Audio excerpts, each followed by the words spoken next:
जीवित रहने के लिए जीव जंतुओं को अनेक गतिविधियां करनी पड़ती हैं। स्वतंत्र रूप से रहने वाले पशु पक्षियों, कीड़े मकोड़ों और पानी के जीवों का मुख्य कार्य भोजन की खोज में एक स्थान से दूसरे स्थान पर गमन करना होता है। इसके अतिरिक्त शत्रुओं से दूर भागना और सुरक्षित आवास खोजना भी जंतुओं के क्रियाकलाप में आता है। मनुष्य कुछ जंतुओं को बोझा ढोने, गाड़ी खींचने, खेत जोतने आदि के लिए भी उपयोग में लाते हैं। इन सभी क्रियाकलापों को करने के लिए ऊर्जा की आवश्यकता होती है। अगर हम अपने चारों ओर देखें तो मालूम होता है कि मनुष्य अनगिनत भांति के क्रियाकलापों को करने में लगे हुए हैं, जैसे खेलना, कूदना, व्यायाम करना, गाना, कार, स्कूटर चलाना। सभी तरह के क्रियाकलापों के लिए ऊर्जा की आवश्यकता होती है। घरों में refrigerator, bulb, tubelight, mixie, washing machine, TV आदि का उपयोग किया जाता है। इन सबको कार्य करने के लिए विद्युत ऊर्जा की आवश्यकता होती है। इसी प्रकार ट्रक, कार, स्कूटर आदि को भी कार्य करने के लिए डीजल या पेट्रोल की आवश्यकता होती है। यानी सजीव हो या मशीन, दोनों ही को कार्य करने के लिए ऊर्जा की आवश्यकता होती है। विवेक कुमार श्रीवास्तव के चैनल में आप सभी का स्वागत है। इस वीडियो को देखने के साथ साथ हमारे चैनल को सब्सक्राइब करें और बेल आइकन दबाएं। धन्यवाद। ऐसे ही चलिए अब हम समझेंगे कि कार्य शब्द को विज्ञान में किस रूप में उपयोग करते हैं।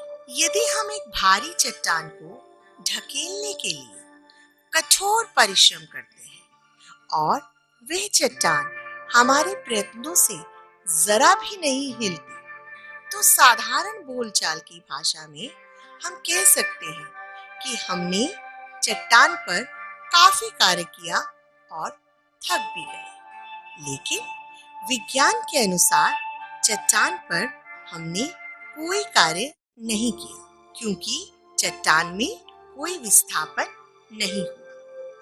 इसी प्रकार अगर हम सिर पर भारी बोझा रखकर कुछ देर बिना हिले डुले खड़े रहते हैं तो हम थक जाते हैं।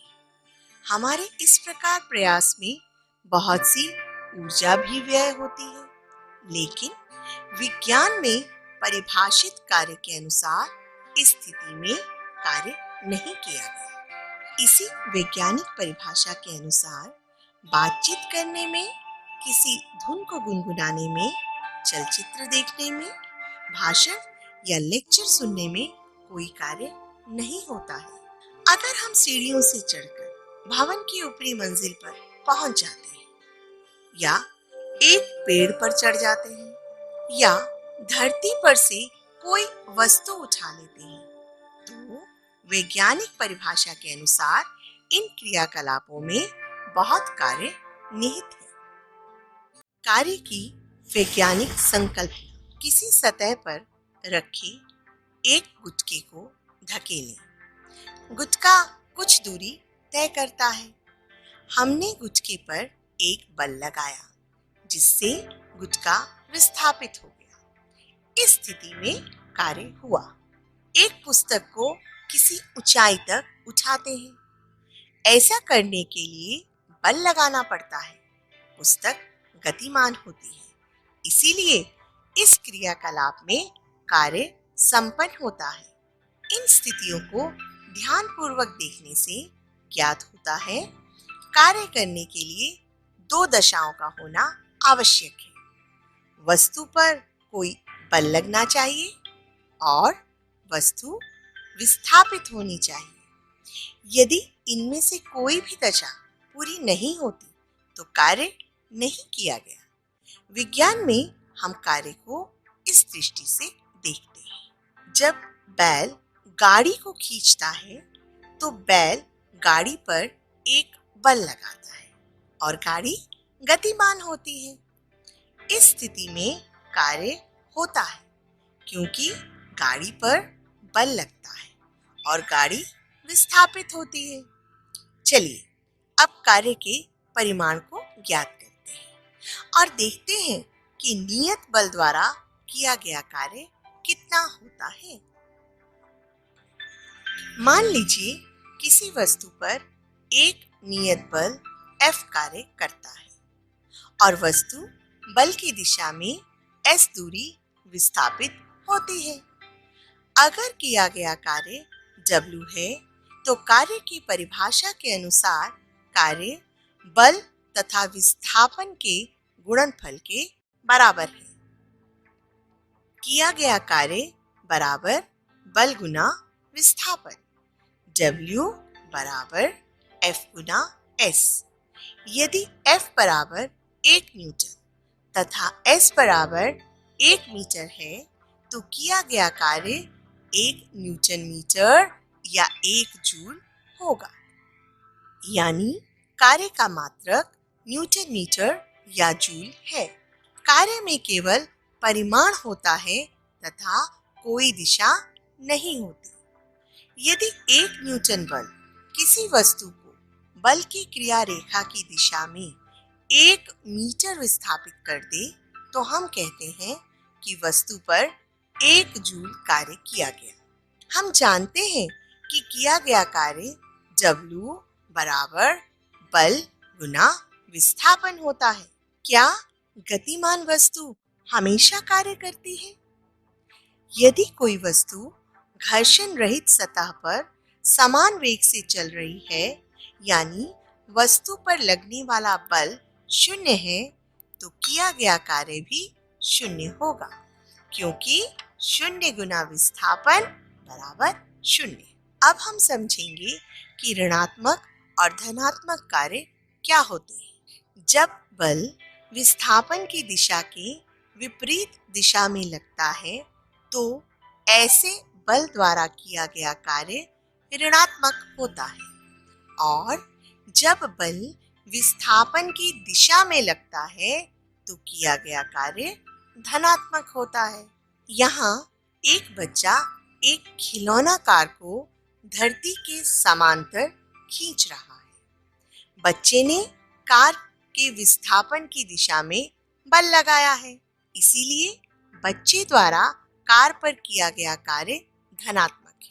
कार के पहिए और मेज के पृष्ठ के बीच लगने वाला घर्षण बल विस्थापन के विपरीत दिशा में कार्य कर रहा है, इसीलिए घर्षण बल द्वारा किया गया कार्य ऋणात्मक है।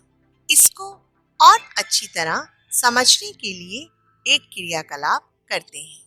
एक वस्तु को हम सीधे ऊपर की ओर उठाते हैं तो हमारे द्वारा लगाया गया बल विस्थापन की दिशा में होता है, इसीलिए इस बल द्वारा किया गया कार्य धनात्मक है।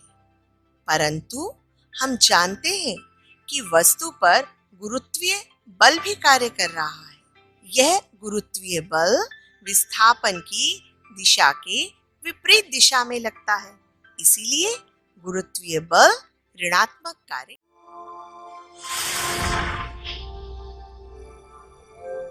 अब हम देखते हैं कि हमें अपने कार्यों के लिए ऊर्जा कौन-कौन से स्रोतों से प्राप्त होती है।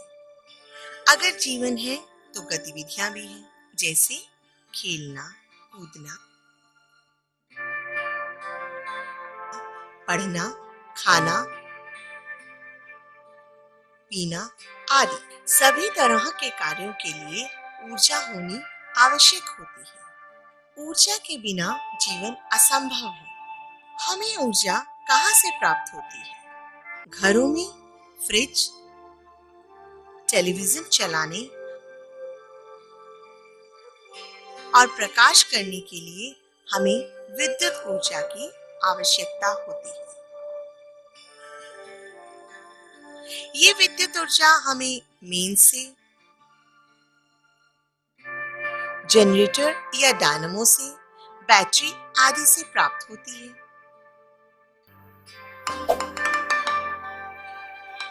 खाना पकाने के लिए हमें ऊष्मा ऊर्जा की आवश्यकता होती है, जो हमें एलपीजी के दहन से मिलती है।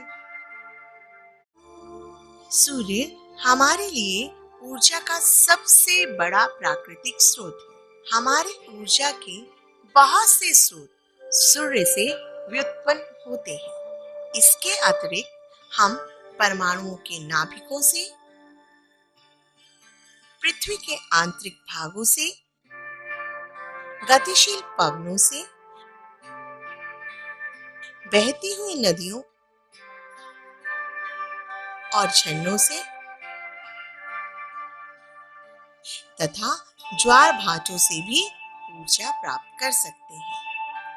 आइए अब ऊर्जा शब्द को जिस अर्थ में विज्ञान में प्रयोग करते हैं समझने के लिए हम कुछ उदाहरणों पर ध्यानपूर्वक विचार करते हैं। जब तीव्र वेग से गतिशील क्रिकेट की गेंद स्थिर विकेटों से टकराती है तो विकेट दूर जा गिरते हैं। जब ऊंचाई तक उठाया गया हथौड़ा लकड़ी पर खड़ी कील पर प्रहार करता है तो वह कील को लकड़ी में ठोक देता है। जब बिलियर्ड में डंडी से किसी एक गेंद को गतिशील करते हैं तो वह कई गेंदों को टक्कर मारकर गतिशील कर देती है।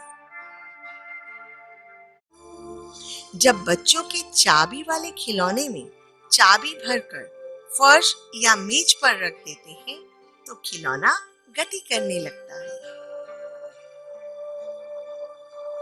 जब रबर बैंड या स्प्रिंग को खींचकर छोड़ देते हैं तो वह अपनी मूल आकृति में आ जाता है। इन सभी उदाहरणों में वस्तुएं विभिन्न प्रकार से कार्य करने की क्षमता अर्जित कर लेती हैं। यदि किसी वस्तु में कार्य करने की क्षमता है तो कहा जाता है कि इसमें ऊर्जा है। यानी संक्षेप में कार्य करने की क्षमता को ऊर्जा कहते हैं। जिस वस्तु में ऊर्जा है उसमें कार्य करने की क्षमता है। जिस वस्तु पर कार्य किया जाता है उसमें ऊर्जा की वृद्धि होती है और जो वस्तु कार्य करती है उसमें ऊर्जा की हानि होती है। ऊर्जा का मात्रक वही है जो कार्य का है, यानी ऊर्जा का मात्रक जूल है। यदि हमें 10 जूल कार्य करना है तो हमें 10 जूल ऊर्जा की आवश्यकता होती है। जहाँ ऊर्जा की आवश्यकता अधिक होती है वहाँ ऊर्जा के बड़े मात्रक यानी किलो जूल का उपयोग करते हैं।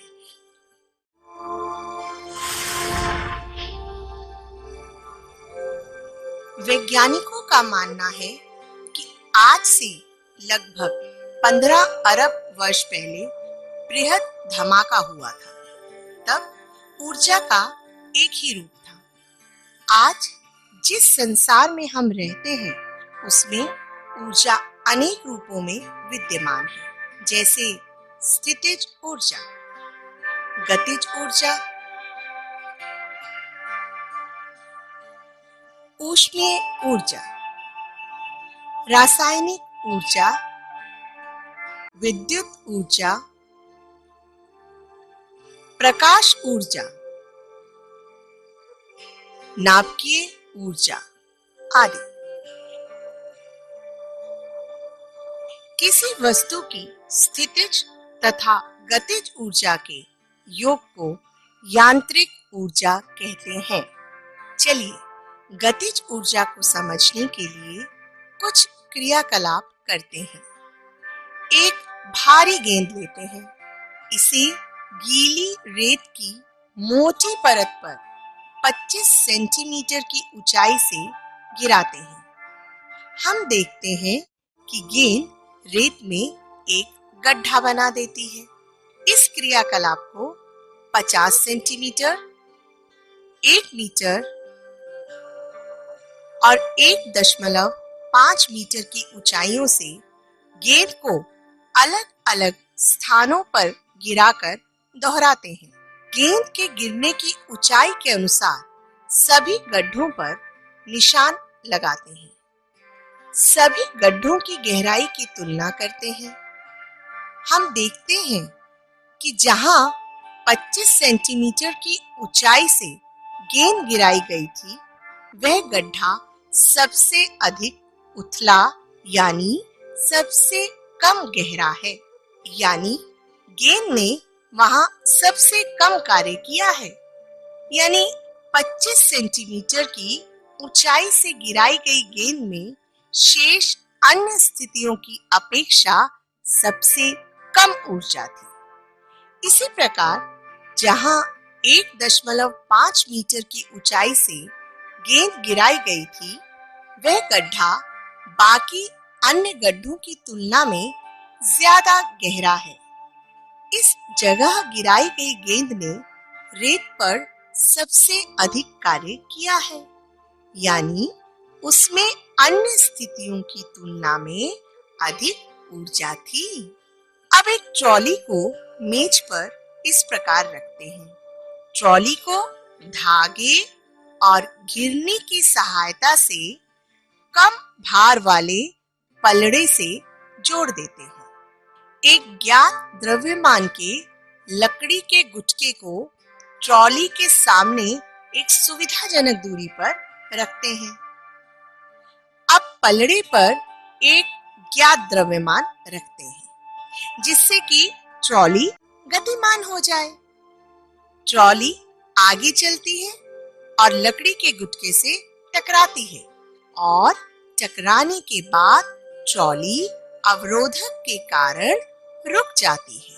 गुटका विस्थापित हो जाता है। गुटके के विस्थापन को माप लेते हैं।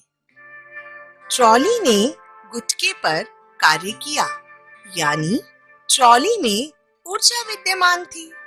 अब पलड़े पर रखे द्रव्यमान को बढ़ाकर इस प्रयोग को पुनः दोहराते हैं।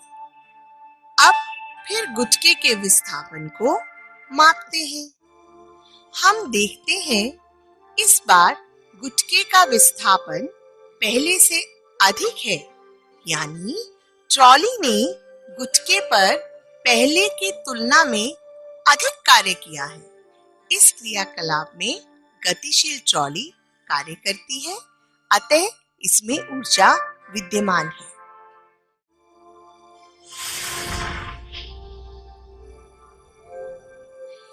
एक चलती हुई वस्तु कार्य कर सकती है, यानी गतिशील वस्तुओं में ऊर्जा होती है।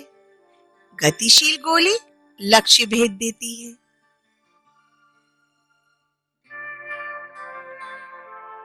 बहती हुई हवा पवन चक्की की पंखुड़ियों को घुमा देती है। बहुत अधिक गतिशील हवाएं पेड़ों को उखाड़ देती है और समुद्र में ऊंची ऊंची लहरें उत्पन्न करती है।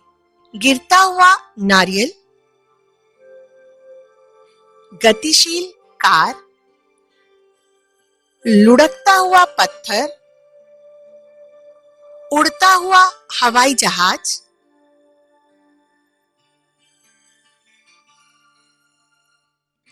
बहता हुआ पानी, दौड़ता हुआ खिलाड़ी,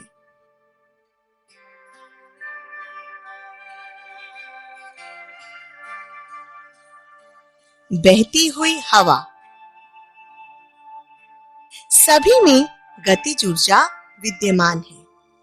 गतिज ऊर्जा का परिमाण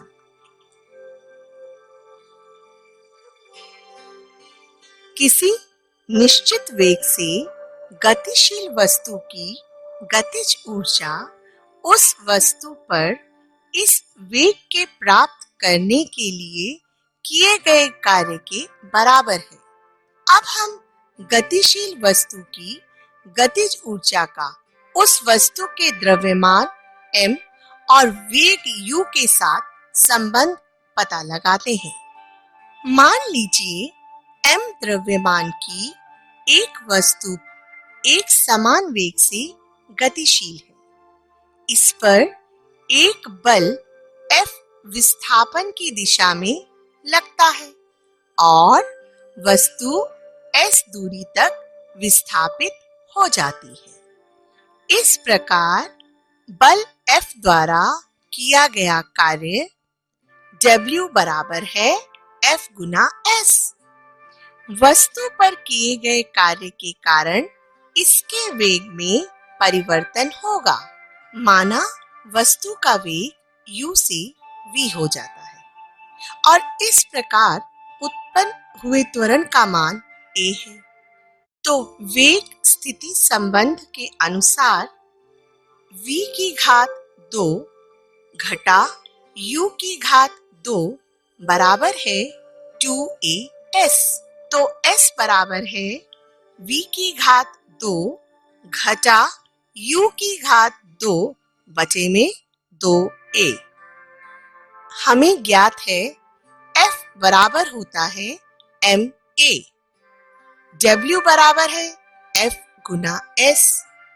यहाँ F और S का मान रखने पर आया W बराबर है ma गुना v की घात 2 घटा u की घात 2 बटे में 2a और ये बराबर हुआ 1/2 m गुना v की घात 2 माइनस u की घात 2।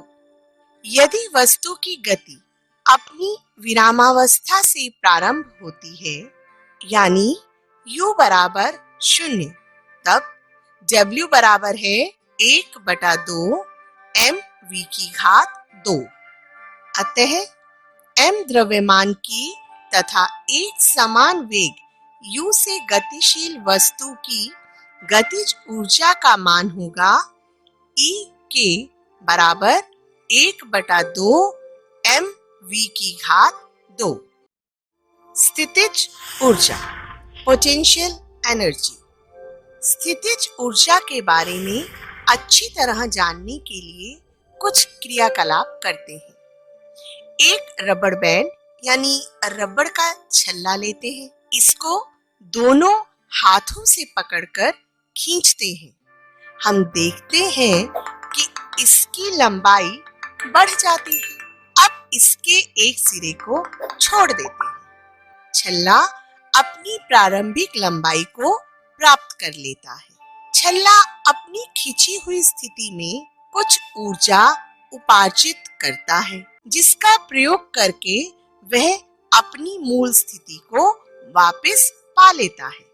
ऐसा ही एक क्रियाकलाप सिलिंकी का प्रयोग करके भी कर सकते हैं। एक सिलिंकी लीजिए, अपने मित्र से इसके एक सिरे को पकड़ने को कहिए। आप दूसरे सिरे को पकड़िए और अपने मित्र से दूर चले जाइए। अब आप सिलिंकी को छोड़ दीजिए। सिलिंकी अपनी मूल आकृति को पा लेता है। खिंची हुई स्थिति में सिलिंकी हमारे हाथों पर बल लगाता है। ऐसा तभी हो सकता है जब सिलिंकी में ऊर्जा हो। इसी ऊर्जा का उपयोग करके यह अपनी मूल आकृति को पा लेता है। एक और क्रियाकलाप करते हैं। एक खिलौना कार लेते हैं। अब इसमें थोड़ी सी चाबी भरते हैं। कार को जमीन पर रख देते हैं। कार जमीन पर कुछ समय चलने के बाद रुक जाती है। कार ने कहां से ऊर्जा उपार्जित की? चाबी भरे जाने के समय ही कार ने ऊर्जा उपार्जित की। अब कार में अधिक चाबी भरने पर, जमीन पर रखने पर हम देखते हैं कि कार पहले से अधिक समय तक चलती रही।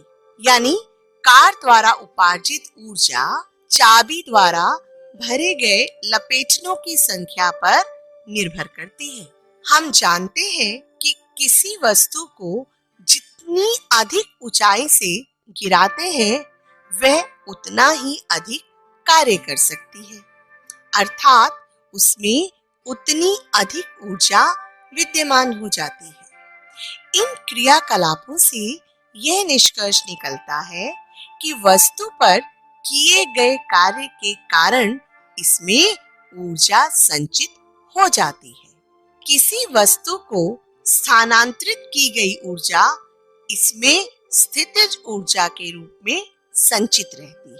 रबड़ बैंड या सिलंकी को खींचते समय और खिलौना कार में चाबी भरते समय हम कार्य करते हैं, तो हमारे द्वारा स्थानांतरित की गई ऊर्जा इन वस्तुओं में स्थितिज ऊर्जा के रूप में संचित हो जाती है। स्थितिज ऊर्जा क्या है? किसी वस्तु द्वारा इसकी स्थिति अथवा विन्यास में परिवर्तन के कारण प्राप्त ऊर्जा को स्थितिज ऊर्जा कहते हैं। बांस की एक खपची लेते हैं, एक डोरी लेकर इसका धनुष बनाते हैं, एक हल्की डंडी का एक तीर बनाते हैं। तीर का एक सिरा धनुष की तानित डोरी पर रखते हैं, डोरी को खींचकर तीर को छोड़ते हैं। हम देखते हैं तीर गतिशील होकर दूर जाकर गिरता है। तीर को ऊर्जा कहाँ से प्राप्त होती है?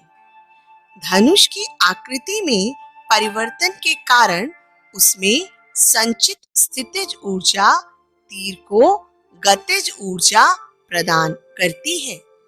हम जानते हैं वस्तु को किसी ऊंचाई तक उठाने पर उसकी ऊर्जा में वृद्धि होती है। इसका कारण है कि वस्तु को ऊपर उठाने में वस्तु पर गुरुत्व बल के विरुद्ध कार्य किया जाता है, जिसके कारण वस्तु में ऊर्जा स्थानांतरित हो जाती है। इस प्रकार वस्तु में संचित ऊर्जा को गुरुत्वीय स्थितिज ऊर्जा कहते हैं। भूमि से ऊपर किसी बिंदु पर किसी वस्तु की गुरुत्वीय स्थितिज ऊर्जा वस्तु को भूमि से उस बिंदु तक उठाने में गुरुत्वीय बल के विरुद्ध किए गए कार्य के बराबर होती है। आइए अब गुरुत्वीय स्थितिज ऊर्जा के व्यंजक को ज्ञात करते हैं। मान लीजिए कि एक m द्रव्यमान की वस्तु को धरती से h ऊंचाई तक ऊपर उठाया जाता है। वस्तु को उठाने के लिए आवश्यक न्यूनतम बल वस्तु के भार के बराबर होता है, अर्थात mg। वस्तु द्वारा उपार्जित ऊर्जा होगी बराबर वस्तु पर किया गया कार्य। यदि वस्तु पर गुरुत्वीय बल के विरुद्ध किया गया कार्य W है, तब किया गया कार्य W बराबर है बल गुना विस्थापन, यानी W बराबर है mg गुना h, mg h। इसीलिए वस्तु को mg h इकाई के बराबर यानी Ep बराबर mg h ऊर्जा उपार्जित होगी। यदि वस्तु की स्थितिज ऊर्जा Ep है, तो यह ध्यान देने योग्य बात है कि गुरुत्वीय बल द्वारा किया गया कार्य वस्तु की प्रारंभिक तथा अंतिम स्थितियों की ऊर्ध्वाधर ऊंचाइयों के अंतर पर निर्भर है, न कि उस रास्ते पर जिस पर की वस्तु ने गति की है। यहाँ एक m द्रव्यमान का गुच्छा स्थिति A से स्थिति B तक 3 विभिन्न पथों से पहुंचाया जाता है। यदि ऊंचाई AB बराबर h है, तो तीनों ही स्थितियों में गुटके पर किया गया कार्य mgh है।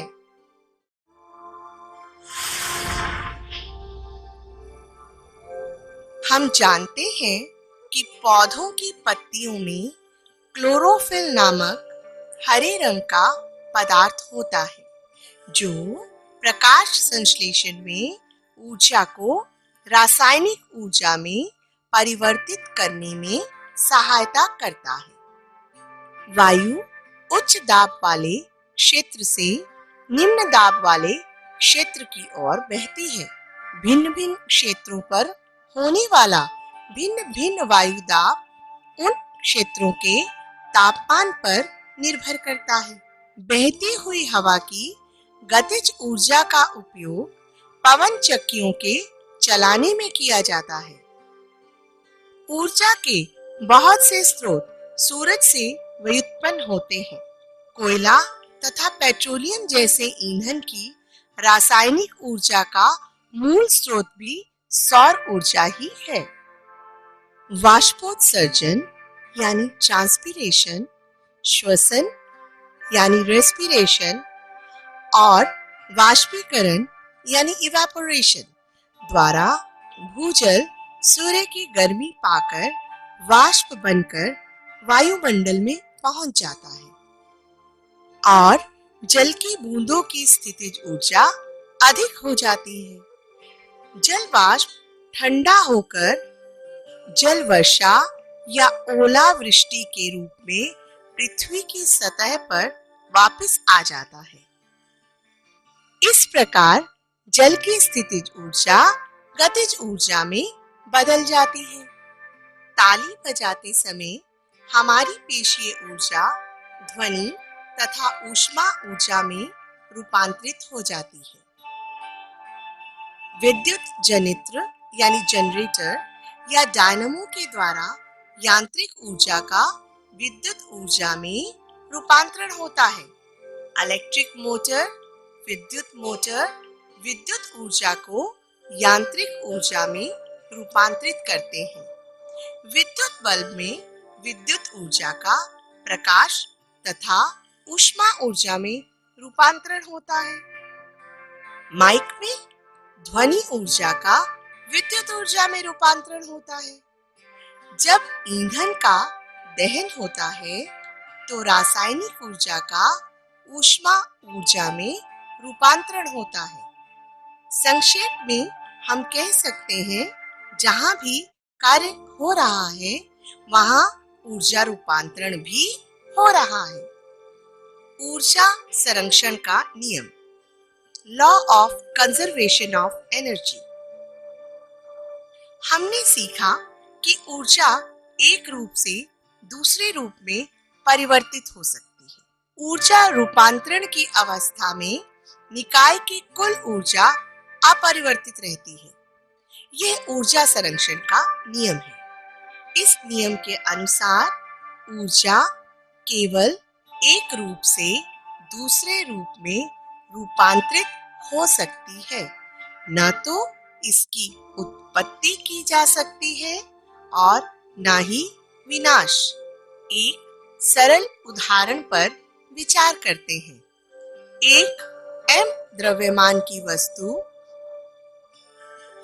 h ऊंचाई से स्वतंत्रता पूर्वक गिराई जाती है। प्रारंभ में वस्तु की स्थितिज ऊर्जा mgh है तथा गतिज ऊर्जा है 0, क्योंकि वस्तु का प्रारंभिक वेग 0 है। जब वस्तु गिर रही होती है तब इसकी स्थितिज ऊर्जा गतिज ऊर्जा में परिवर्तित होती रहती है। धरती पर पहुंचने पर ऊंचाई h 0 हो जाती है और स्थितिज ऊर्जा भी 0 हो जाती है। यदि धरती पर पहुंचने से ठीक पहले वस्तु का वेग v है तो वस्तु में गतिज ऊर्जा होगी 1/2 mv²। तो अब आप समझ ही गए होंगे कि वैज्ञानिक कार्य और ऊर्जा क्या है, ऊर्जा के रूप क्या है और ऊर्जा संरक्षण का नियम क्या होता है। धन्यवाद।